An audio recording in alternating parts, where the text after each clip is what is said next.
नमस्कार दोस्तों, स्वागत है आपका मेरे इस चैनल पर पॉलिटिकल साइंस विद मुनमुन। जैसे कि मैंने आपसे एक प्रॉमिस करा था कि मैं आपको पॉलिटिकल थ्योरी के यूनिट को बहुत ही बेहतरीन तरीके से समझाऊंगी, जिसमें कि हमने कल लिबरलिज्म को समझा था और आज हम जो समझने वाले हैं वो है हमारा कंजर्वेटिज्म। तो आप सोच रहे होंगे कि अब ये कंजर्वेटिज्म क्या होता है, क्योंकि लिबरलिज्म के बारे में तो हमने ए टू जेड कल बात कर ली। आज जो मैं बात करूंगी वो है कंजर्वेटिज्म। अब ये कंजर्वेटिज्म क्या होता है, तो देखो, कंजर्वेटिज्म भी एक आइडियोलॉजी ही है। जिस तरह से कल हमने लिबरलिज्म को एज अ आइडियोलॉजी समझा, एक विचारधारा, एज अ पर्सपेक्टिव, कि लिबरल्स जो होते हैं वो अपने अकॉर्डिंग टू सोसाइटी को कैसे देखते हैं, क्या चाहते हैं क्या नहीं चाहते। उसी तरह से कंजर्वेटिज्म भी अपने अकॉर्डिंग टू सोसाइटी में क्या चाहते हैं क्या नहीं चाहते हैं, कैसा सेट ऑफ रूल्स ये चलाना चाहते हैं अपने अकॉर्डिंग टू, हम वही समझेंगे कंजर्वेटिज्म में।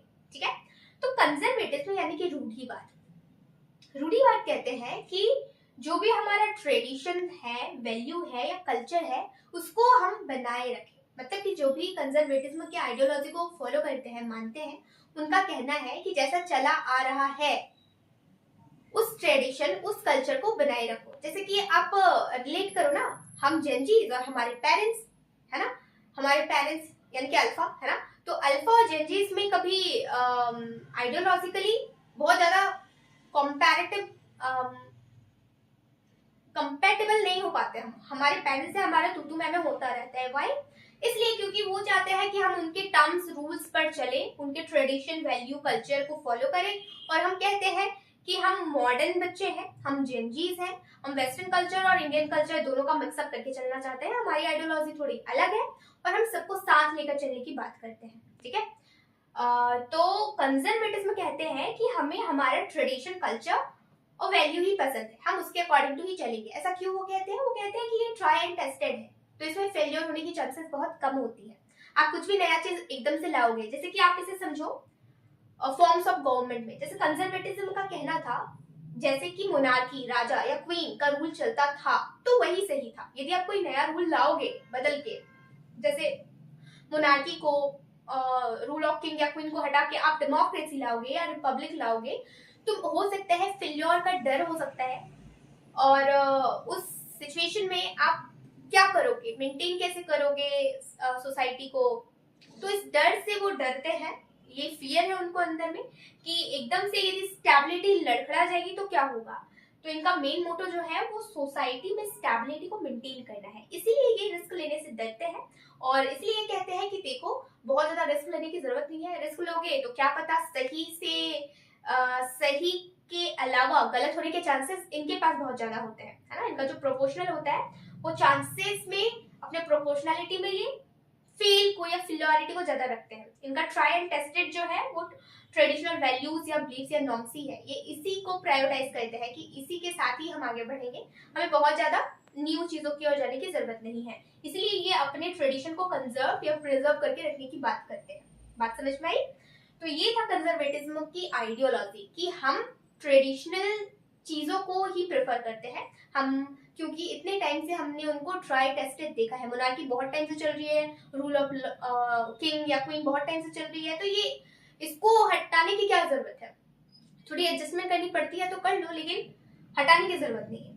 लेकिन समय के साथ क्या होता है, समय के साथ कंजर्वेटिज्म में कुछ ऐसे लोग आते हैं और उनकी वजह से ये कंजर्वेटिज्म बदल जाता है नियो कंजर्वेटिज्म में।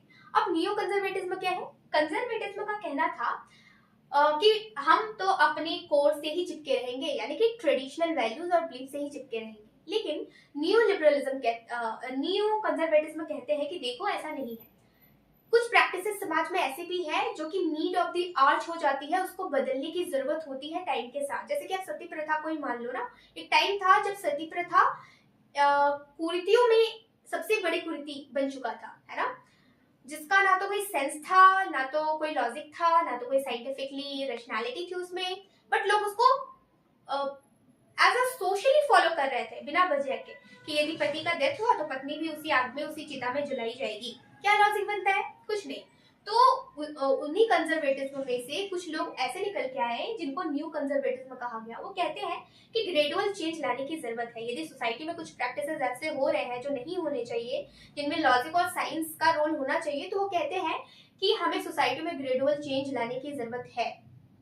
ठीक है, तो ग्रेजुअल चेंज जब आएगा धीरे धीरे सोसाइटी में, तो सोसाइटी खुद को उसके अकॉर्डिंग टू अडॉप्ट करेगी, है ना, अडेप्ट करेगी, सॉरी नॉट अडॉप्ट, अडेप्ट करेगी। और जब सोसाइटी खुद को उसके अकॉर्डिंग टू अडेप्ट करेगी तो सोसाइटी में धीरे धीरे चेंजेस आने स्टार्ट होंगे। और इसको जो सपोर्ट करने वाले थिंकर्स जो होते हैं वो कहलाते हैं neo liberalism, sorry neo conservatism. ठीक है, तो नियो कंजर्वेटिज्म वैसे लोग हो गए जो कंजर्वेटिज्म को कहते हैं कि थोड़ा ग्रेजुअल चेंजेस में लाओ तो आप सोसाइटी में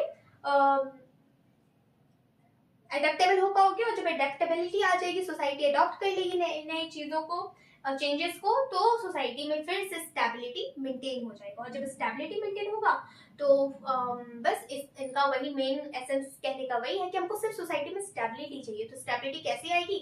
इनका मेन कोर बिलीफ बन चुका है कि ट्रेडिशनल वैल्यूज को ही फॉलो करने से आएगी। लेकिन न्यू कंजर्वेटिज्म कहते हैं कि यदि हम ग्रेजुअल चेंजेस लाए और उससे सोसाइटी यदि अडेप्ट कर लेगी तो भी सोसाइटी में स्टेबिलिटी आएगी। तो इनको सिर्फ थोड़ा सा भरोसा दिलाना पड़ा कि देखो आपका गोल है स्टेबिलिटी लाना, तो स्टेबिलिटी या तो आप पुरानी चीजों पर टिक कर लाओ या तो धीरे धीरे चेंज करो और एक टाइम के बाद वही आपकी स्टेबिलिटी बन जाएगी। ठीक है, इसमें कुछ मेन जो थिंकर्स है ये हमने अभी इसके कंसेप्ट को जाना। ठीक है, कंजर्वेटिज्म किस आइडियोलॉजी को मानती है, धीरे धीरे उसमें जो चेंजेस हुआ तो वो न्यू कंजर्वेटिज्म में कैसे बदला, और अब हम कुछ थिंकर्स को जान लेते हैं। पहला है एडमंड बर्ग। एडमंड बर्ग कंजर्वेटिज्म के को सपोर्ट करने वाले थिंकर है। तो कंजर्वेटिज्म ये मानते हैं, तो ये कहते हैं, ये क्रिटिक कर देते हैं फ्रेंच रेवोल्यूशन को। जब फ्रेंच रेवोल्यूशन होता है, यानी कि लुई 16 जो कि फ्रांस के राजा थे, किंग थे, उनके रूल में फ्रांस में रेवोल्ट हो जाता है, रेवोल्यूशन लाया जाता है। तो एडमंड बर्ग साहब कहते हैं कि रेवोल्ट लाने की क्या जरूरत है, थोड़ा एडजस्ट कर लो सोसाइटी में, क्योंकि king of the rule of the king या कोई ये ट्राई टेस्टेड है। आप इसको हटाओगे तो क्या नया लाओगे? भले ही आप भूखमरी से मरो, भले ही जनता के पास खाने की चीजें ना हो, लेकिन आपको थोड़ा एडजस्ट करना पड़ेगा। इसलिए क्योंकि यदि ट्राई टेस्टेड चीज को हटा के रिवोल्ट करके कुछ नया लाओगे, क्या श्योरिटी है कि समाज में स्टेबिलिटी आएगी? क्या श्योरिटी है कि फेल्योर नहीं होगा? तो बस इसीलिए ये फ्रेंच रेवोल्यूशन को क्रिटिक कर देते हैं एडमंड बर्ग। ठीक है, क्योंकि ये कंजर्वेटिज्म को फॉलो करते हैं ना, कंजर्वेटिज्म आइडियोलॉजी को फॉलो करते हैं। दैट इज व्हाई इनको कुछ भी नया रिवोल्ट या फिर कुछ भी नया चेंज नहीं चाहिए, इसलिए ये फ्रेंच रेवोल्यूशन को क्रिटिक करते हैं।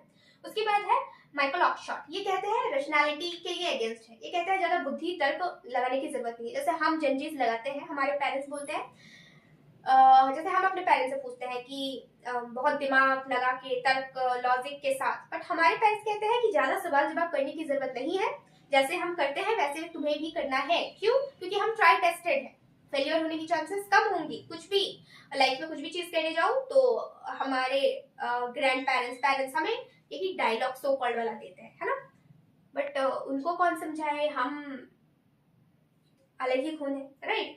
तो यहाँ पर जो है कि माइकल ऑक्सफोर्ड वही कहते हैं कि ज्यादा दिमाग बुद्धि लगाने की, रैशनैलिटी लगाने की कोई जरूरत नहीं, जैसे चल रहा है वैसे चलने दो, क्योंकि कंजर्वेटिज्म के ये थिंकर हैं। उसके बाद एक और थिंकर आते हैं जिनका नाम है डेविड ह्यूम। तो ये भी कंजर्वेटिज्म को ही फॉलो करते हैं। तो ये था हमारा पूरा का पूरा कंजर्वेटिज्म। ठीक है, तो पॉलिटिकल थ्योरी में हमने आज कवर किया कंजर्वेटिज्म। इसके पहले हम लिबरलिज्म कर चुके हैं, आज हमने कंजर्वेटिज्म किया। इसके बाद में आगे और जो भी हमारे आइडियोलॉजीज बची हुई है उनको भी लाऊंगी। तो आप मेरे को कमेंट डाउन करना कि आपको ये पूरा का पूरा आइडियोलॉजी कैसा लगा, समझ में आया कि नहीं आया। बहुत ही सिंपल सा था। कंजर्वेटिव में बस यही बोलते हैं, रूढ़िवाद, पुरानी विचारधारा, आइडियोलॉजीज, ट्रेडिशंस पर टिके रहना। क्यों टिके रहना चाहते हैं? वो चाहते हैं मीनिंग को कंजर्व करके रखें, इसी पर टिके रखें, क्योंकि ये ट्राई टेस्टेड है, समय के साथ हमने इसको जांचा परखा है, इससे समाज में स्टेबिलिटी बनी हुई है। यदि मान लो एकदम से कोई रिवॉल्यूशन लाओगे, रिवॉल्ट लाओगे, जैसे यहाँ पर बर्ग ने कर दिया ना क्रिटिक फ्रेंच रेवोल्यूशन को, कि विद्रोह करने की क्या जरूरत थी, थोड़ा सहन कर लेते, थोड़ा सा अडॉप्ट कर लेते, खुद को एडजस्ट कर लेते, भूख से 2 दिन मर ही जाते तो क्या हो जाता, क्योंकि भूखमरी आई हुई थी, भयानक महंगाई बढ़ गई थी फ्रांस में।